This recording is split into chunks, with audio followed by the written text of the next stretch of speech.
നമുക്കെതിരെ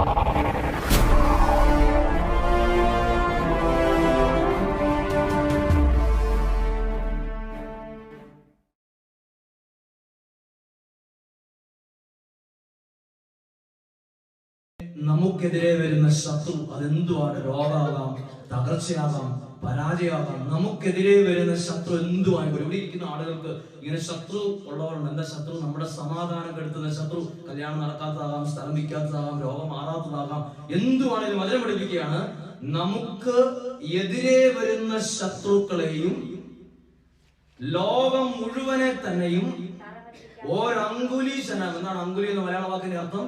കൈയുടെ വിരലിലാണ് പറയുന്നത്. അങ്കുലി ചലനം കൊണ്ട് തറ പറ്റിക്കാൻ കഴിവുള്ള സർവശക്തനിലാണ് എന്റെയും നിങ്ങളുടെയും പ്രത്യാശ, പ്രതീക്ഷ. പറഞ്ഞേ ഹല്ലേലൂയ, ഹല്ലേലൂയ. ഈ വചനം വെച്ച് നിങ്ങളും പ്രാർത്ഥിക്കുക. ഏത് പ്രശ്നത്തിലും ഈ പ്രത്യാശയുള്ള ഒരാൾ ഒരിക്കലും തകരത്തില്ല. എന്ത് പ്രത്യാശ? സർവശക്തനായ ദൈവത്തിലുള്ള ഒരു പ്രത്യാശ. പ്രിയപ്പെട്ട ഒരു ദൈവം എന്താ ആഗ്രഹിക്കുന്നത്? നമ്മളിൽ നിന്ന് ദൈവത്തിൽ ആശ്രയിക്കുന്ന ഒരാളായിരിക്കണമെന്ന് ആഗ്രഹിക്കുന്നത്. ഇവിടെ ഇരിക്കുന്ന എല്ലാവരെ കുറിച്ചും. അല്ലാതെ നിങ്ങളുടെ കഴിവിൽ ആശ്രയിക്കണമെന്നോ, ബുദ്ധിയിൽ ആശ്രയിക്കണമെന്നോ, സമ്പത്തിൽ ആശ്രയിക്കണമെന്നോ, ഭർത്താവിൽ ആശ്രയിക്കണമെന്നോ, പഠിച്ചുകൊണ്ടിരിക്കുന്ന നല്ല മെടുക്കലാണ് സാധ്യത, മക്കളിലാണ് ആശ്രയം, ഒന്നുമല്ല. അവിടെ എല്ലാം ആശ്രയിച്ചാലും എല്ലാം കുറച്ച് കഴിയും നമുക്ക് നിരാശയായിരിക്കും. പക്ഷെ നമ്മൾ ആശ്രയിക്കേണ്ടത് ദൈവത്തിലായിരിക്കണം. വേറെ എല്ലാവരും ആരും ആശ്രയിച്ചിട്ട് കാര്യമില്ല. പറഞ്ഞേ ഹല്ലേലൂയ, ഹല്ലേലൂയ. എനിക്കൊരു ബോധ്യം കിട്ടിയത്, ദൈവം ആരെ കൊണ്ടാണെന്നറിയോ വലിയ കാര്യങ്ങൾ ചെയ്യിക്കുന്നത്? അത് ദൈവത്തിൽ ആശ്രയിക്കുന്നവരെ കൊണ്ടായിരിക്കും. അത് നിങ്ങൾ ഒരു അനുഭവത്തിലൂടെ പറയാം. ഒരച്ഛൻ പറഞ്ഞ കാര്യമാണ്. 10,000 പേര് പങ്കെടുക്കുന്ന ബൈബിൾ കൺവെൻഷൻ അറേഞ്ച് ചെയ്തു. Bible convention. അപ്പോൾ അച്ഛന്റെ മനസ്സിൽ, അച്ഛന്റെ മെയിൻ ആയിട്ടുള്ള അച്ഛൻ എന്താ ചെയ്തറിയോ? ഏറ്റവും നല്ല കഴിവുള്ള ആരാണെന്ന് അച്ഛൻ നോക്കി. അപ്പോൾ ആ ഒരു ദേശത്ത് MBA കാരനായ ഒരാളുണ്ടായിരുന്നു. MBA കാരൻ എന്താ പ്രത്യേകത? എല്ലാം ചെയ്യാനുള്ള മനോധൈര്യം, കാര്യങ്ങൾ കോർഡിനേറ്റ് ചെയ്യാനുള്ള കഴിവ്, ആളുകളോട് മിണ്ടാനുള്ള കഴിവ്, സംസാരിക്കാനുള്ള കഴിവ്. ആളൊരു ചെറുപ്പമാണ്. അച്ഛൻ ആ വ്യക്തിയിൽ സകല പ്രത്യാശ അർപ്പിച്ചു. ഈ ബൈബിൾ കൺവെൻഷൻ കൊണ്ടുനടന്ന കോർഡിനേറ്റർ സ്ഥാനം ഈ MBA കാരന് കൊടുക്കണം. ഉടനെ അച്ഛൻ ഫോൺ വിളിച്ചു, എടാ നീ വരാൻ പറഞ്ഞു. അദ്ദേഹം വന്നു. അച്ഛൻ പറഞ്ഞു, എടാ എനിക്ക് ഇങ്ങനെ തോന്നുന്നത്, നിന്നെ കൊണ്ട് ഈ കൺവെൻഷന്റെ കോർഡിനേറ്റർ ആകണം. അദ്ദേഹം ഭയങ്കര വലിയ കാര്യമായിട്ട് വലിയൊരു ബഹുമതി കിട്ടിയ പോലെ അത് ഏറ്റെടുത്തു. ഞാൻ ചെയ്യാം അച്ഛൻ പറഞ്ഞു. നിനക്ക് ഇഷ്ടപ്പെട്ട 2-3 പേരെ കൊണ്ട് വിളിച്ചോളാൻ പറഞ്ഞു. അങ്ങനെ ആ പ്രദേശത്ത് ആ വ്യക്തിക്ക് ഇഷ്ടമുള്ള ഒരാളെ വിളിച്ചു. MBA കാരനാണ് ചെയ്യുന്നത്. ഈ വ്യക്തി കയ്യിലൊരു കൊന്ത പോലും ഇല്ല. കൺവെൻഷന്റെ മുഴുവൻ കാര്യങ്ങൾ ഇദ്ദേഹം ഓടി നടന്നു. 10,000 പേര് വരണമെങ്കിൽ നിങ്ങൾക്കറിയാം, ടോയ്ലറ്റ് സൗകര്യം, പന്തല്, സൗണ്ട് സിസ്റ്റം, ആളുകൾക്ക് ഭക്ഷണം, സകല കാര്യങ്ങൾ വലിയ ചുമതലയാണ്. 10,000 പേര് നമ്മൾ ചിന്തിക്കുന്നവരല്ല. ഓർക്കുമ്പോൾ തോന്നും ചെറിയ വിഷയമാണ്, പക്ഷെ ബുദ്ധിമുട്ടാണ്. ഈ വ്യക്തി സ്വന്തം കഴിവിൽ ആശ്രയം ചെയ്തു. അതെല്ലാം കുളവായി എന്ന് വേണം പറയാം. എന്താ കുളവാന്ന് പറഞ്ഞാൽ എല്ലാം അവിടെ എത്തിയില്ല, ഇവിടെ എത്തിയില്ല, അങ്ങോട്ടും ഇങ്ങോട്ടും ആകെപ്പാടെ കൺഫ്യൂഷനായി പൊളിഞ്ഞു. കൺവെൻഷൻ വിജയിച്ചു, പക്ഷെ അതിനകത്ത് അറേഞ്ച്മെന്റ് എല്ലാം വിചാരിച്ചോ വന്നില്ല. അച്ഛൻ ഈ വ്യക്തിയെ വീണ്ടും വിളിച്ചു പറഞ്ഞു. അപ്പൊ ഈ വ്യക്തി പറയാണ്, അങ്ങനെ തലയിലൊക്കെ തൊട്ടിട്ട് പറയാണ്, എന്നാന്ന് അറിയത്തില്ല, ഞാൻ എല്ലാം ചെയ്തായിരുന്നു, പക്ഷെ അത് ശരിയായില്ല. MBA കാരനെ കൊണ്ട് ചെയ്യിച്ചിട്ട് ചെയ്തില്ല, ശരിയായില്ല. അങ്ങനെ അച്ഛൻ ഈ ഇത് ഭയങ്കര വിഷമായി. അറേഞ്ച് ചെയ്ത അച്ഛന് ഭയങ്കര വിഷമായി. അവിടെ അച്ഛൻ ഇങ്ങനെ ചിന്തിച്ചു, അടുത്ത വർഷം അവിടെ കൺവെൻഷൻ വരുമ്പോ എന്ത് ചെയ്യണം? അങ്ങനെ ചിന്തിച്ചപ്പോ അച്ഛന്റെ മനസ്സിൽ ഒരു റബ്ബർ വെട്ടി നടക്കുന്ന കൂലിപ്പണിക്കാരന്റെ മുഖം അച്ഛന്റെ മനസ്സിൽ വന്നു. അപ്പൊ അച്ഛൻ പെട്ടെന്ന് ചിന്തിച്ചു, ഇയാൾക്കതിന് വല്ലതും അറിയാം? ഇയാൾക്ക് റബ്ബർ വെട്ടാൻ അറിയാം, പാലെടുക്കാൻ അറിയാം, ഉറയം ഒഴിക്കാൻ അറിയാം, ഷീറ്റ് അടിക്കാൻ അറിയാം, വിൽക്കാൻ അറിയാം. ഇതിൽ കൂടെ ഒന്നും അറിയത്തില്ല. ഇയാൾക്ക് 4 പേരെ മുന്നിൽ പ്രസവിക്കാൻ അറിയത്തില്ല. എന്ത് ചെയ്യും? പക്ഷെ ദൈവം കാണിച്ചു തന്ന ഒരാളാരാന്നറിയോ? ഈ റബ്ബർ വെട്ടുകാരൻ. അപ്പൊ അച്ഛന് ഭയങ്കര മടി, മനസ്സിൽ മടി. ഇദ്ദേഹത്തോട് എന്ത് കഴിവ് ഇയാളുള്ളൂ? ഇദ്ദേഹത്തെക്കാൾ കഴിവുള്ള 100 കണക്കിന് ആളുകൾ അച്ഛന്റെ ബുദ്ധിയിൽ പരിചയത്തിലുണ്ട്. പക്ഷെ ദൈവം കാണിച്ചിരുന്നത് റബ്ബർ വെട്ടി നടക്കുന്ന ഒരാളെ കുറിച്ചാണ്. അയാൾക്ക് ഒന്നും അറിയത്തില്ല. കയ്യിലുകൊണ്ട് നടക്കുന്ന മനുഷ്യൻ, എടുത്തു നടക്കുന്ന ഒരാൾ. MBA കാരനെ പറയല്ല. അത്രയും ബലമുണ്ടോ, അത്രയും ധൈര്യമുണ്ടോ? ഇയാൾ ചെയ്യുമോ? എന്ത് ചെയ്യും? ഇയാളെ വിളിച്ച് ദൈവത്തിന്റെ ആഗ്രഹപ്രകാരം ഈ വ്യക്തിയെ വിളിച്ച് ചോദിച്ചു, നിനക്ക് പറ്റും? ഇയാൾ ഏറ്റെടുക്കലായിരുന്നു. അദ്ദേഹം പറഞ്ഞു, എന്റെ അച്ഛൻ എനിക്കൊന്നും അറിയത്തില്ല, ഞാനിരുന്ന് 5 പേരുടെ മുമ്പിൽ വചനം പോലും പറയാത്ത ഞാനെങ്ങനെ? അദ്ദേഹം ഇത് നിന്നെ ആ ദൈവം നിയോഗിച്ചെന്ന് പറഞ്ഞപ്പോഴേ അദ്ദേഹം കയ്യിൽ കൊന്തയെടുത്ത് കൈ പിടിച്ചു. ദൈവം അങ്ങനെ ആഗ്രഹിക്കുകയാണെങ്കിൽ ഞാൻ ചെയ്യാച്ചാന്ന് പറഞ്ഞു. ദൈവം അങ്ങനെ ആഗ്രഹിക്കുകയാണെങ്കിൽ ഞാൻ ചെയ്യുമെന്ന് പറഞ്ഞു. അദ്ദേഹം എന്താ ചെയ്യുന്നറിയാമോ? അതിനുശേഷം എല്ലാം അറേഞ്ച് വേണം. പന്തൽ നാട്ടണം, ഭക്ഷണം, മൈക്ക് അറേഞ്ച് എല്ലാം വേണം. ഇദ്ദേഹം എല്ലാ കാര്യം ചെയ്യുന്നതിനും അച്ഛൻ ശ്രദ്ധിച്ചു. അവിടെയുള്ള പള്ളിയിൽ കയറി അദ്ദേഹം പന്തിന് തോട് നാട്ടുമ്പോഴും അദ്ദേഹം കൈവരിച്ച് നിൽക്കുകയാണ്. ദൈവമേ, എനിക്കറിയത്തില്ല, ഇദ്ദേഹം പന്തിന് ആളുകൾ വന്നു. ഇതാ വീണ്ടും സൗണ്ട് സിസ്റ്റം അറേഞ്ച് ചെയ്യാൻ നേരത്തെ 10-80,000 രൂപയുടെ സൗണ്ട് സിസ്റ്റം വരുന്നത്. അദ്ദേഹം ഉടനെ പ്രാർത്ഥിക്കുകയാണ്, ദൈവമേ സൗണ്ട് സിസ്റ്റം എന്താകും. എല്ലാ കാര്യങ്ങൾക്കും വികാരിച്ച് നോക്കുന്നുണ്ട്. ഈ അച്ഛൻ നോക്കുന്നുണ്ട്, ഈ വ്യക്തി കൈയും വിരിച്ച് പള്ളിക്കകത്തിരിക്കുന്നു. എല്ലാ കാര്യവും നന്നായിട്ട് അവിടെ നടക്കുന്നുണ്ട്. അച്ഛൻ പറഞ്ഞൊരു കാര്യമാണ്, എല്ലാം നന്നായി ചെയ്യണമെന്ന് നമ്മൾ ആഗ്രഹിച്ച് തിരഞ്ഞെടുക്കുന്നത് ഏറ്റവും മിടുക്കനായിരിക്കും. MBA-കാരൻ തന്നെ ഇരിക്കട്ടെ, ഇയാളാണ് നല്ല കഴിവുണ്ട്, കോർഡിനേറ്റ് ചെയ്യാനുള്ള കഴിവുണ്ട്. പക്ഷെ അത് അച്ഛൻ പറഞ്ഞിരിക്കുക, അച്ഛനെ ദൈവം പഠിപ്പിച്ചു വലിയ വലിയ ആൾക്കാരെ കൊണ്ട് തലയെടുപ്പും ആരോഗ്യവും ബുദ്ധിയുള്ള ആളെ കൊണ്ടല്ല ദൈവം ചെയ്യിക്കുന്നത്. നമ്മളിപ്പോ ഇവിടെ ഒരു ആളെ തെരഞ്ഞെടുക്കുകയാണ്, നമ്മൾ ആദ്യം ചിന്തിക്കും അയാൾക്ക് കഴിവുണ്ടോ, അയാൾ ഏതൊരു രാഷ്ട്രീയക്കാരനാണ്, അയാൾക്ക് എന്തെങ്കിലും കഴിവുണ്ട്, പ്രസംഗിക്കാൻ അറിയാവോ, സ്വാധീനമുള്ള ആളാണോ. നമ്മൾ നോക്കുന്നത് ആളുടെ കഴിവാണെങ്കിൽ ദൈവം നോക്കുന്നത് ആ വ്യക്തിയുടെ ദൈവത്തിൽ ആശ്രയിക്കുന്ന സ്വഭാവമായിരിക്കും. ഹല്ലേലൂയ. അത് പറഞ്ഞു ഹല്ലേലൂയ. പറയാമോ ഹല്ലേലൂയ, ഹല്ലേലൂയ. ഉറക്കെ അച്ഛൻ പറയുന്നു. 2 മക്കബയർ 8-ാം അധ്യായം 18-ാമത്തെ വാക്യം, ഒരു അങ്കുലി ചരണം കൊണ്ട് പോലും തകർത്തു കളയാൻ കഴിയുന്ന, ശത്രുവിനെ തോൽപ്പിക്കാൻ കഴിയുന്ന സർവശക്തനിൽ ഞാനും നിങ്ങളും ആശ്രയിക്കണം. കഴിവുള്ളവനിലല്ല ആശ്രയിക്കേണ്ടത്.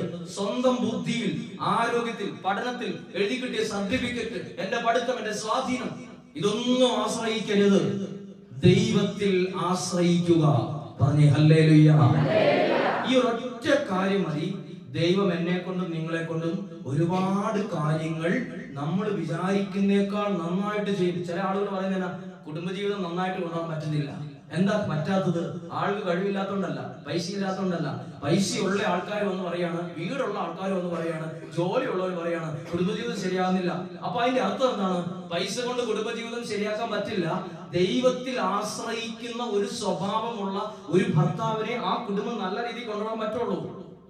ഒരു ഭാര്യയ്ക്ക്, ഒരു അമ്മയ്ക്ക് മാത്രമേ ആ കുടുംബജീവിതം നന്നായിട്ട് കൊണ്ടുനടക്കാൻ പറ്റുള്ളൂ. ഇവിടെ ശ്രദ്ധിച്ച്, നമ്മുടെയൊക്കെ പ്രത്യേകത, നമുക്കൊരു ശകല നന്മ വരുമ്പോ പിന്നെ ദൈവത്തിലേക്ക് അടുക്കരുത്, അകന്നു പോകുള്ളൂ. നമ്മുടെ ഈ പിള്ളേരുടെ സ്വഭാവമാണ്.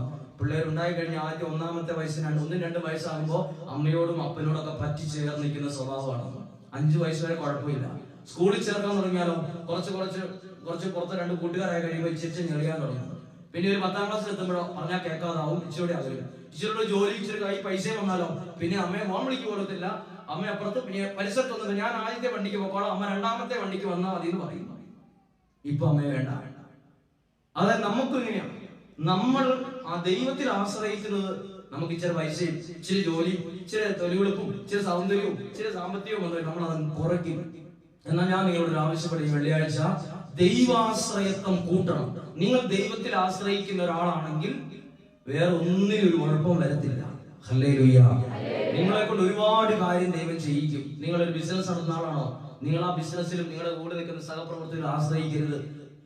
നിങ്ങൾ ആശ്രയിക്കരുത്. നിങ്ങളൊരു വാഹനമുള്ള ആളാണോ, നിങ്ങൾ നിങ്ങളുടെ വണ്ടി ഓടിക്കുന്ന ഡ്രൈവറിലല്ല ആശ്രയിക്കേണ്ടത്. നിങ്ങളുടെ ബിസിനസ് നടത്തിക്കൊണ്ടിരിക്കുന്ന ആളല്ല. നിങ്ങൾ ദൈവത്തിൽ ആശ്രയിക്ക്. ദൈവം വേണം ഇതിനെല്ലാം നിയന്ത്രിച്ചു കൊണ്ടുപോകണം. ദൈവത്തിൽ ആശ്രയിക്കണം. ഹല്ലേലൂയ. ദൈവത്തിലല്ലാതെ നേരെ പോയി മന്ത്രവാദത്തിലും കൂടോത്രത്തിലും പിശാചി സേവയ്ക്കും മുസ്ലിയാരുടെ അടുത്തും കൈകെട്ടാനും പൂജിക്കാനും പോകുന്ന ആൾക്കാരെ അറിയാം. ഒരാളുടെ വണ്ടി വെഞ്ചരിക്കാൻ വേണ്ടി വന്നു. വണ്ടി വെഞ്ചരിക്കാമെന്ന് അദ്ദേഹം പറഞ്ഞു. വണ്ടി വെഞ്ചരിച്ച് കഴിഞ്ഞപ്പോൾ പറഞ്ഞു ഒന്ന് പ്രാർത്ഥിക്കാം. ഓക്കെ, പ്രാർത്ഥിക്കാം. പ്രാർത്ഥിച്ചപ്പോൾ അദ്ദേഹം വന്നത് എങ്ങനെയാണെന്ന് അറിയാമോ? വേറെ അമ്പലത്തിൽ കയറി നേർച്ചയിട്ടിട്ട് ആദ്യത്തെ ഒരു സെക്ഷൻ കഴിഞ്ഞിട്ടാണ് വന്നത്. അപ്പൊ അമ്പലത്തിൽ നേർച്ചയിട്ടു, ഇവിടെ വന്ന് വണ്ടി പേര് വെഞ്ചരിക്കുകയും ചെയ്തു. എന്നിട്ട് എന്തെങ്കിലും ഗുണമുണ്ടോ? അതായത് ദൈവത്തിൽ അതാണ് ഞാനൊരു വ്യക്തിക്ക് വേണ്ടി പ്രാർത്ഥിച്ചു. ഇവിടെ ഈ പള്ളി വെച്ച് പ്രാർത്ഥിച്ചു ആ വ്യക്തി ഇവിടെ പള്ളിയിലൂടെ കയറി വരുമ്പോൾ ഞാനിവിടെ കസേരയിട്ടിരിക്കുകയാണ്. അപ്പൊ ആ വചനം കിട്ടിയത്, ഞാൻ ഈ വചനമാണ് വായിച്ചുകൊണ്ടിരുന്നത്. പേര് പറയാൻ കൊള്ളാത്ത വിഗ്രഹങ്ങളുടെ ആരാധനയാണ് എല്ലാ തിന്മകളുടെയും ആരംഭവും അവസാനവും കാരണം. അപ്പൊ ആ വ്യക്തി ഇവിടെ വന്ന് കുറേ മുട്ട നിന്നപ്പോൾ ഞാൻ ജനം കാണാൻ വന്നാണ്. അതെ, അപ്പൊ ഞാൻ ഇവിടെ നിന്ന് കണ്ടു, പ്രാർത്ഥിച്ചു. അദ്ദേഹത്തിന്റെ ശിരസിൽ ഇങ്ങനെ കരങ്ങൾ വെച്ച് പ്രാർത്ഥിച്ചുകൊണ്ട് ആ കുടുംബത്തിൽ കോഴിവെട്ട് നേർച്ച, ഭയങ്കര നേർച്ചയാണ്, നിങ്ങൾ വിചാരിക്കുന്ന നേർച്ചയല്ല. അവരുടെ കുടുംബത്തിൽ ഒരാൾ പറഞ്ഞു, വർഷം മുഴുവൻ പോക്കുവരവ് ഉണ്ടെന്ന് പറഞ്ഞു. പോക്കുവരവിടെ കുഴപ്പമുണ്ടോ? അതിന് നിങ്ങൾ എന്താ ചെയ്യേണ്ടത്? പോക്കുവരുണ്ട്, വഴി വെട്ടി കൊടുത്താൽ അതിലെ പൊക്കോളും. വീട്ടിൽ കൂടെ പോകാതിരുന്ന അച്ഛന് വഴി മാറ്റി നല്ലതായിട്ട് വെട്ടി കൊടുത്താൽ മതി. അപ്പൊ ഈ വ്യക്തി ഒരു പോക്കുവരവ് നിർത്തണമെങ്കിൽ പുള്ളിക്കൊരു വിദ്യ ഉണ്ടെന്ന് പറഞ്ഞു. പുള്ളി ഒരാളെടുത്ത് കൊണ്ടുപോയി. അപ്പൊ ഒരു കോഴിപ്പൂനെ കൊണ്ടാണ് ചെല്ലേണ്ടത്. അപ്പൊ കോഴിപ്പൂനെ മേടിച്ചോണ്ട് ഈ നമ്മുടെ കൂട്ടത്തിൽപ്പെട്ട ചേട്ടൻ കോഴി വെട്ടാൻ പോവാണ്. എന്തിന്? പോക്കുവരവ് കുറയ്ക്കാൻ. പോയി അവിടെ ചെന്നപ്പോൾ അയാൾ പറഞ്ഞു, ഒരു വടിയെടുത്ത് കൈ കൊടുത്തു. ആ വടിയെ പിടിച്ചോളാൻ പറഞ്ഞു. വടിയുടെ അറ്റത്തോ ഈ കുടുംബക്കാരെല്ലാം ഇവിടെ പോയി, പുള്ളി പറഞ്ഞ വടിയെ പിടിച്ചു. വടിയെ പിടിച്ച് ഇതിന്റെ നടത്തി കോഴി വെട്ടുകാരൻ കോഴിയെ വെട്ടി പ്രശ്നം തീർക്കാൻ വന്നയാള് അറ്റത്ത് നിർത്തി കോഴിപ്പോരെ തറ ഒറ്റ കണ്ടിക്കലും ചോര തിരിച്ച് അയാൾ വടി എടുത്ത് ഒറ്റ വടി എടുത്ത് പോക്കുവരവ് തീർന്നു തിരിച്ചു വന്നപ്പോൾ അതിനേക്കാൾ വലിയ പോക്കുവര പോലെ ആയിട്ട് തോന്നി അയാൾ പേടിച്ചിരിക്കുന്നു. ദയവ് ചെയ്ത് നമ്മൾ ദൈവത്തിന് ഹല്ലേലൂയ പറയുകയും ചെയ്യും, കോഴിവെട്ടിന് പോവുകയും ചെയ്യും. ദയവ് ചെയ്ത് പ്രിയപ്പെട്ടവരെ, പല ആളുകളുടെയും പ്രശ്നം ഇതാണ്. വചനം പറയുന്നതാണ്, നിങ്ങൾക്ക് പേര് പോലും അറിയത്തില്ലാത്ത വിഗ്രഹങ്ങളുടെ ആരാധനയാണ് എല്ലാ തിന്മകളുടെയും ആരംഭവും കാരണവും അവസാനവും. ചില ആളുകൾ പറയുന്നത് സാമ്പത്തിക പുരോഗതി, നമ്മളൊക്കെ പെട്ടെന്ന് അതിനങ്ങ് വീഴുപോകും. നിങ്ങൾ ഇന്ന പോലെ ചെയ്യണം ഓടും. നമ്മൾ ഒരാളെടുത്ത് പറഞ്ഞു, ഞാൻ ചോദിച്ചു എന്തെങ്കിലും വിഗ്രഹം എന്തെങ്കിലും തിന്മയുടെ പുറകെ അല്ല 8 പ്രാവശ്യം കൊണ്ടോട്ടി പോയിട്ടുണ്ട്, വേറെ കുഴപ്പമൊന്നുമില്ല എന്ന് പറഞ്ഞു. എനിക്കറിയാൻ വേണ്ടി കൊണ്ടോട്ടി കേട്ടോ എന്നാ പരിപാടി, പിന്നെയാണ് അറിഞ്ഞത് കൊണ്ടോട്ടി എന്തോ പ്രശ്നമുണ്ടെന്ന്. അപ്പോൾ അദ്ദേഹം പറയാണ് ദൈവത്തിൽ ആരാധിക്കുന്ന വിശ്വാസമാണ്. അപ്പൊ ഞാൻ ചോദിച്ചു എന്തെങ്കിലും ദൈവാരാധനയ്ക്ക് ദൈവത്തിന് അകന്നുണ്ടോ? ഒരു 8 പ്രാവശ്യം കൊണ്ടോട്ടി പോയിട്ടുണ്ട്, വല്ല കുഴപ്പമുണ്ടോ എന്ന് ചോദിച്ചു. ഞാൻ ഒരു കുഴപ്പമില്ല, ഒരു 3-4 പ്രാവശ്യം കൂടെ പോകുന്നതായിരിക്കും നല്ലത്. പ്രിയപ്പെട്ട ശ്രദ്ധിച്ച്, നമ്മളെല്ലാം എവിടെയെങ്കിലും ഒരാൾ ജോലിക്ക് പോകാൻ സാധ്യതയുണ്ട് കേട്ടോ. ഓട്ടനെ നമ്മൾ സാരി എടുക്കുന്നു, ഡ്രസ്സ് മാറുന്നു, വണ്ടി എടുക്കുന്നു, കൊണ്ടോട്ടിയാണ് കൊണ്ടോട്ടി, തലശ്ശേരിയാണ് തലശ്ശേരി, എവിടെയാണെങ്കിലും പോവുകയാണ്. പിന്നെ വണ്ടിക്ക് 1000 അടിക്കുന്നു, 10,000 ആണ്, കുഴപ്പമില്ല. ഇതുകൊണ്ട് പ്രശ്നം തീരുന്നുണ്ടോ? ദയവ് ചെയ്ത് നിങ്ങളുടെ മുമ്പിൽ ഏതാണ് നമ്മൾ കഴിഞ്ഞ പ്രാവശ്യം പറയുന്ന അറിയില്ല, ബൈബിളിൽ ഒരു വാക്യമുണ്ട്, നിങ്ങൾ കോവർ കഴുതകളെ പോലെ ബുദ്ധിയില്ലാത്തവരാകുന്ന ഒരു വാക്കാണ്. കോവർ കഴുതിക്ക് ഒരു ബുദ്ധിയില്ല, ബുദ്ധിയില്ലാത്തൊരു ജീവിയാണ്. കണ്ടാൽ തോന്നും ഭയങ്കര ബുദ്ധിയാണ് ഈ കോവർ കഴുത. കാഴ്ചക്ക് നല്ല കെറ്റപ്പാണ്, ഒരു ഫോട്ടോ ഒക്കെ എടുത്ത് വീടിന് മുന്നിൽ വെക്കാൻ നല്ലതാണ് കോവർ കഴുത. പക്ഷെ കാക്കാശിന് ഗുണമില്ലാത്തൊരു ജീവിയാണ് കോവർ കഴുത. മനുഷ്യർക്ക് അങ്ങനെയാണ്, ദൈവത്തിൽ ആശ്രയിക്കുന്നേക്കാൾ കൂടുതൽ മറ്റു പലതിലും ആശ്രയിക്കാൻ പോകും. ശ്രദ്ധിച്ചേ, ഇത്രയും പേരെങ്കിലും എപ്പോഴും ഓർത്തോ, നാളെ അവിടെ പോയാൽ ഭയങ്കര സംഭവമാണ്, നിങ്ങൾ അതെങ്ങനെ ചെയ്താൽ മതി, നിങ്ങളുടെ വിശ്വാസം തെറ്റിക്കൊന്നും വേണ്ട, നിങ്ങൾ അങ്ങനെ ചെയ്താൽ മതി, അല്ലെങ്കിൽ നിങ്ങൾ അതിനുള്ള പൈസ തത്തുല്യമായിട്ട് തന്നാൽ മതി. ഇതൊക്കെ പറഞ്ഞ് നമ്മൾ കോവർ കഴുതകളെ ഉടനെ വാലി കെട്ടി പോകരുത്. ദൈവത്തിലുള്ള ആശ്രയിക്കാത്ത വേറെ എവിടെയും പോയി, നമ്മുടെ ദൈവത്തിൽ ആശ്രയിക്കല്ലാത്ത വേറെ ഒരു സ്ഥലത്തും പോയി തല വെച്ച് കൊടുക്കരുത്. ഹല്ലേലൂയ, അവർക്ക് പറഞ്ഞു ഹല്ലേലൂയ. അതാണ് കോരിന്തോസുകാർക്കെതിരെ ലേഖനം 2 കോരിന്തോസ് 1-ാം അധ്യായം 8-ാം വാക്യത്തിൽ പൗലോസ്ലീഹ പറയുന്നത് ശ്രദ്ധിച്ചെന്ന് കേട്ടെ. സഹോദരരെ, നമ്മുടെ ഓരോരുത്തരെയും വിളിച്ചിട്ട് പറയാണ്, സഹോദരരെ, ഏഷ്യയിൽ ഞങ്ങൾ അനുഭവിച്ച ക്ലേശങ്ങളെ പറ്റി നിങ്ങളൊന്ന് അറിഞ്ഞിരിക്കണമെന്നാണ് എന്റെ ഒരു ആഗ്രഹം. എന്നിട്ട് പറയാണ്, മരണഭയം ഉണ്ടാകത്തക്ക വിധം ഞാൻ അത്രമാത്രം കഠിനമായും ദുസ്സഹമായും പീഡിപ്പിക്കപ്പെട്ടു. മാത്രമല്ല, ഞങ്ങൾ മരണശിക്ഷയ്ക്ക് വിധിക്കപ്പെട്ടിരിക്കുന്നു എന്ന് ഞങ്ങൾക്ക് തോന്നി. എന്നാൽ ഇത്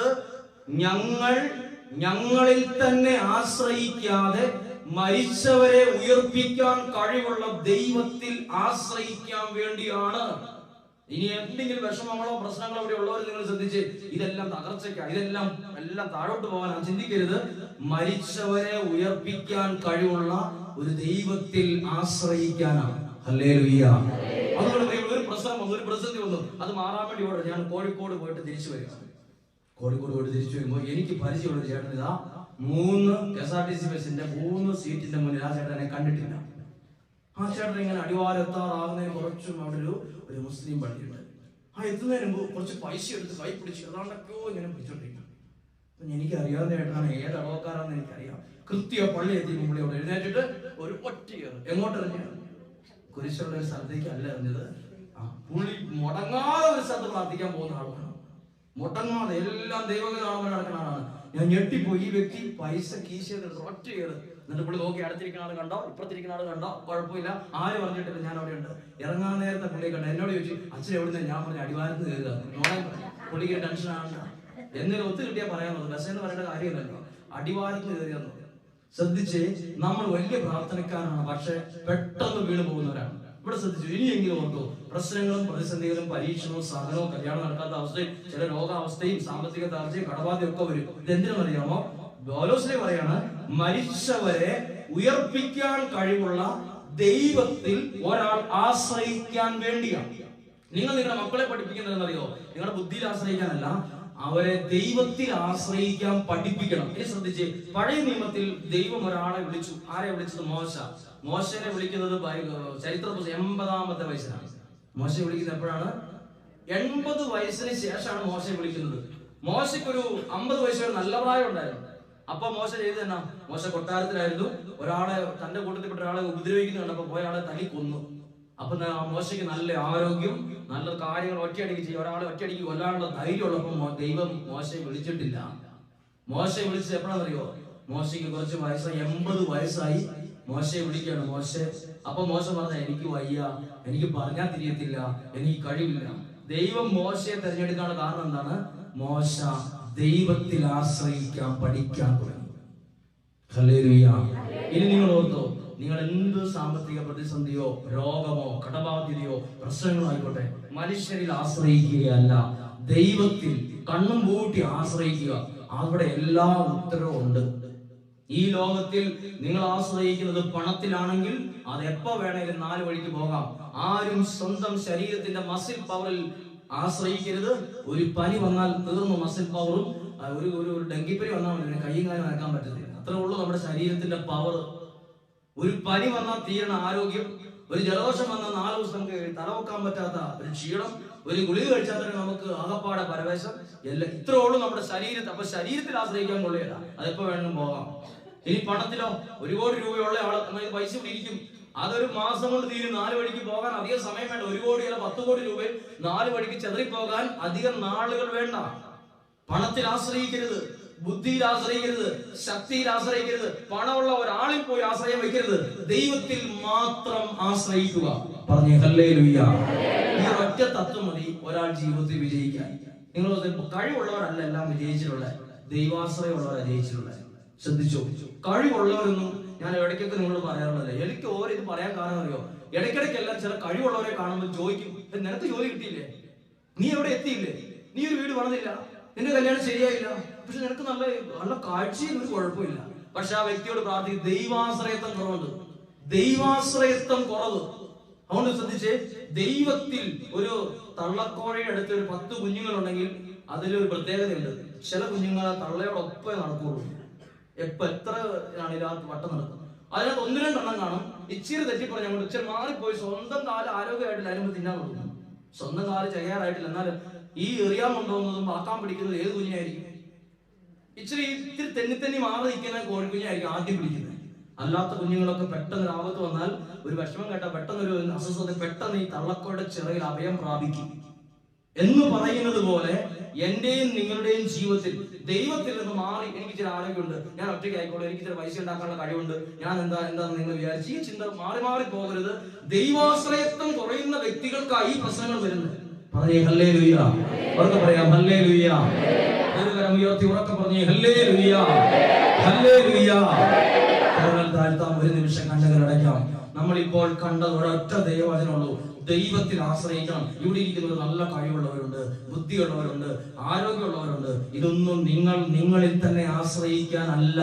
വേറെ അന്ധകാരത്തിന്റെ മന്ത്രവാദം, ഗൂഢോത്രം, ആ പ്രയോഗം, ഈ പ്രയോഗം, ആ കേസ്, ഈ കേസ്, ഇതിന്റെ പുറകെ ഒന്നും ഓടരുത്. എന്റെ നാളിതാ, അതുകൊണ്ടാണ് ഈ പ്രശ്നം വന്നത്. ഞാൻ നാള് വായിച്ചു നോക്കിയപ്പോ അവിടെ ആകപ്പാടെ കുഴപ്പമാണ് എനിക്ക് കണ്ടത്, അതുകൊണ്ട് വിഷമിച്ചിരിക്കുന്നു എന്നും പ്രാർത്ഥിക്കുന്ന ആള് പറയണം, എന്റെ നാളിനകത്ത് ഏതോ ഒരു പുസ്തകത്തിനകത്ത് എന്റെ നാളിനകത്ത് ഇന്നത് എഴുതി വെച്ചിട്ടുണ്ട്, അതുകൊണ്ട് ടെൻഷനാണ്. ദൈവത്തിൽ ആശ്രയിക്കുന്നവർ ഇതിലൊന്നും വിശ്വസിക്കത്തില്ല. ദൈവത്തിൽ ആശ്രയിക്കുക. അതുകൊണ്ട് ഈ നിമിഷം നമ്മൾ പ്രാർത്ഥിച്ച്, എനിക്ക് നിങ്ങൾക്ക് ഒരു കുറവുണ്ട്, അത് ദൈവാശ്രയത്തിലുള്ള കുറവാ.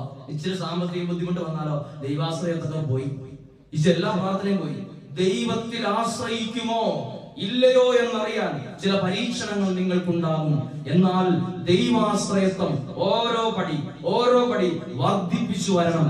ഞാനും നിങ്ങളും ഒത്തിരി പൈസ ഉണ്ടാകണം നല്ല ദൈവം ആഗ്രഹിക്കുന്നത്, അത് ദൈവം തരുന്ന ദാനമാണ്. എന്നാൽ എന്നെ കുറിച്ചും നിങ്ങളെ കുറിച്ചുള്ള ദൈവിക പദ്ധതിയുടെ ഒരു ഭാഗമാണ് ഞാനും നിങ്ങളും ദൈവത്തിൽ ആശ്രയിക്കുന്ന ഒരാളായിരിക്കണം എന്നുള്ളത്.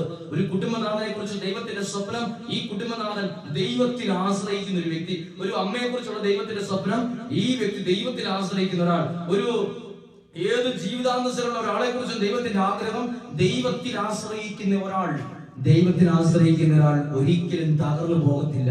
അതുകൊണ്ടൊന്നും നാം മനസ്സിരുത്തി ഒരു നല്ല തീരുമാനം എടുത്ത് നമുക്കൊരു ദൈവാശ്രയത്വം വേണം. ഒരു പ്രശ്നം വന്നാൽ അന്നേരം പ്രശ്നം മാറ്റാനുള്ള സ്ഥലത്തേക്ക് ആരെങ്കിലും പറയും അവിടെ ചെന്നാൽ നിങ്ങളുടെ പ്രശ്നമൊക്കെ മാറും, ഉടനെ ഓടുവാണ്. നമ്മൾ ഈ ഓടുന്ന സ്വഭാവം നിർത്ത്. ദൈവത്തിനല്ലാതെ, ദൈവത്തിങ്കലേക്കല്ലാതെ വേറെ ഒരു സ്ഥലത്തേക്കും അഭയം ആഗ്രഹിച്ച് ചെല്ലരുത്, ആശ്രയം വെച്ച് ചോടി ചെല്ലരുത്.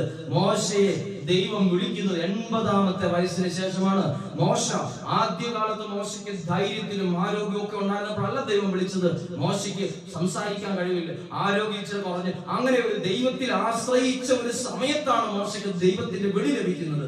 ദൈവവിളി മോശ അതിലൂടെ വളരാനുള്ള കാരണം മോശ ദൈവത്തിൽ ആശ്രയിക്കുന്ന ഒരു സ്വഭാവം. ഇന്ന് ഞാൻ നിങ്ങളോട് പറഞ്ഞില്ലേ, ഒരു കൺവെൻഷൻ നടത്താൻ വേണ്ടി അച്ഛൻ തെരഞ്ഞെടുത്തത് MBA-കാരനെ. അച്ഛൻ വിചാരിച്ചു ഏറ്റവും നടന്നത് എന്താണ് ആ വ്യക്തി കുറവ്, കോർഡിനേറ്റ് ചെയ്യാനുള്ള കഴിവ്, ബുദ്ധി, ശക്തി, ആരോഗ്യം, ചെറുപ്പമാണ്, നല്ല കഴിവ്. പക്ഷേ എവിടെ എത്തിയില്ല. രണ്ടാമത്തെ പ്രാവശ്യം ദൈവത്തോട് ആലോചന ചോദിച്ചപ്പോ ദൈവം ഒരു മനുഷ്യനെ കാണിച്ചു കൊടുത്തു. അച്ഛൻ നോക്കി അതിന്റെ യോഗ്യത. അപ്പോൾ അച്ഛൻ നോക്കിയപ്പോ അദ്ദേഹം അറുപടി നടക്കുന്ന ആളാണ്, ഇദ്ദേഹത്തിന് ഇത്രയും കഴിവുണ്ടോ? പക്ഷെ ആ വ്യക്തിക്ക് എപ്പോഴും എല്ലാ കാര്യത്തിലും ദൈവത്തിൽ ആശ്രയിക്കുന്ന ഒരു കഴിവുണ്ടായിരുന്നു. അച്ഛൻ അഭിമാനത്തോടെ പറയാണ്, ഒരു റബ്ബർ വെട്ടുകാരനാണ് അദ്ദേഹം. അദ്ദേഹത്തെ 10,000 പേര് പങ്കെടുക്കുന്ന ഒരു കൺവെൻഷൻ ഭംഗിയായിട്ട് നടത്തിയപ്പോ ഞാൻ ദൈവത്തിൽ ആശ്രയിക്കുന്ന ഒരു വ്യക്തിക്ക് ദൈവം ചെയ്യുന്ന അത്ഭുതത്തെ ഓർത്ത് ഞാൻ സന്തോഷിച്ചു. ദൈവത്തിൽ ആശ്രയിക്കുക. അമ്പലവേലെ വികാരിച്ചനായ അമ്പലം കുര്യനും വാഴയിലച്ഛൻ പറഞ്ഞൊരു കാര്യം, ആശിച്ചച്ഛൻ അവിടെ ധ്യാനത്തിൽ നിന്നും പറഞ്ഞു, ഓപ്പറേഷൻ തിയേറ്ററിന് അടുത്ത് കിടക്കുമ്പോ മരിച്ചു പോകുമെന്ന് പറഞ്ഞപ്പോ ആശിച്ചച്ഛനോട് കുര്യനച്ഛൻ പറഞ്ഞത്, ദൈവത്തിൽ ആശ്രയിക്കും. ഞാൻ 35 വർഷമായി കുർബാനയിൽ പ്രാർത്ഥിക്കുന്നത് ജീവനുള്ള ഒരു ദൈവത്തോടാണ്. ആ ദൈവത്തിൽ നീ ആശ്രയിക്കുക, നിനക്ക് ഒരു കുഴപ്പവും വരികയില്ല. ഒരൊറ്റ വാക്ക്, ദൈവത്തിൽ ആശ്രയിക്ക്. അച്ഛൻ ഒരു കുഴപ്പമില്ല. ഒരു നല്ല ദേവാലയത്തിന്റെ വികാരിയായി ശുശ്രൂഷ ചെയ്തു. ആളുകൾക്കൊക്കെ വലിയ പ്രിയപ്പെട്ട ഒരു മനുഷ്യനെ, ഒരു അച്ഛനായിട്ട് അവിടെ കഴിയുന്നു സന്തോഷത്തോടെ. പ്രിയപ്പെട്ട ദൈവത്തിൽ ആശ്രയിക്കുന്ന ഒരു ഗുണം. നമുക്ക് ഒരു നിമിഷം എഴുന്നേറ്റ് നിൽക്കാം. നമുക്ക് ദൈവാശ്രയത്വം കുറവുണ്ടോ? നമ്മള് ഒരു മനോരമ വന്നാലും എന്റെ നാളെന്നെ നോക്കട്ടെ, എന്റെ നാളിതാ, അയ്യോ ഈ ആഴ്ച പ്രശ്നമാണ്. നമ്മുടെ ആശ്രയം മുഴുവൻ അവിടെയാണ്. നമ്മുടെ ആശ്രയം ഒരു നാളിലും അവിടെയും ഇവിടെയും പറയുന്ന ആളുകളിലും ഇങ്ങനെ ഒരു കാര്യം പറഞ്ഞിട്ടുണ്ട്. നമ്മൾ ദയവ് ചെയ്ത് പ്രിയപ്പെട്ടവരെ, നിങ്ങളുടെ വീടിനെ നോക്കി, നിങ്ങളുടെ വ്യക്തി ജീവിതങ്ങളെ നോക്കി പലരും പറഞ്ഞിട്ടുണ്ട്, നിങ്ങളുടെ തകർച്ചയ്ക്കുള്ള കാരണം വീടാണ്, നിങ്ങളുടെ തകർച്ചയ്ക്കുള്ള കാരണം ആ മുറ്റത്തുള്ള സ്റ്റെപ്പാണ്, നിങ്ങളുടെ തകർച്ചയ്ക്കുള്ള കാരണം നിങ്ങളുടെ തൊഴുത്ത് പിടിക്കുന്നത് കൊണ്ടാണ്. നിങ്ങൾ ദൈവത്തിൽ ആശ്രയിക്കുന്നെങ്കിൽ നിങ്ങൾ എന്തിന് ഈ കാര്യത്തിൽ ആശ്രയിക്കുന്നു? ബൈബിളിൽ ഈ കാര്യം പറയാത്തത് കൊണ്ട് ഞാൻ വിശ്വസിക്കില്ല. എന്റെ വിശ്വാസം ദൈവത്തിൽ ആശ്രയിക്കുക. ഏത് പ്രശ്നവും ദൈവം മാറ്റി തരുന്നുള്ളതാണ്. പ്രിയപ്പെട്ടവരെ, ദൈവത്തിൽ ആശ്രയിക്കുക.